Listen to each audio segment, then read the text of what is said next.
hands up.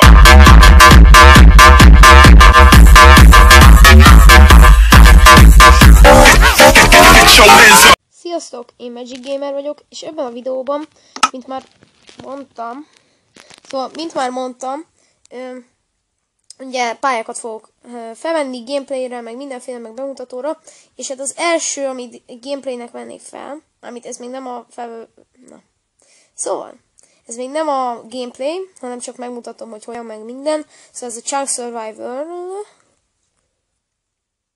Ugye kapunk egy chestet, és Welcome to Chunk Survivor. Igen, ez a verzió 3, szóval ez már a harmadik verzió.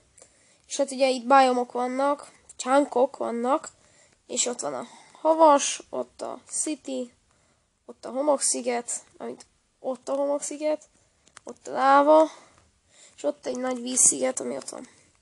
Na, és hát erről lenne videó. Hát tudok repülni, és éjszaka van, tudok repülni, és azért tudok repülni, mert hát én ezt beállítottam Ghost Hackkel, hogy azért legyen repülésem.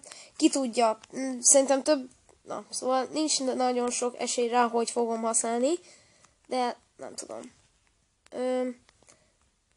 Először is egyébként ki is írja, hogy City Chunk, meg Slow Chunk, szóval a dolgokat, mik vannak a chunkokon. Hát ebből lesz gameplay, több mint valószínű. És igen. Szerintem ennyi. Ha tetszett a videó, lájkold és iratkozz fel. Sziasztok!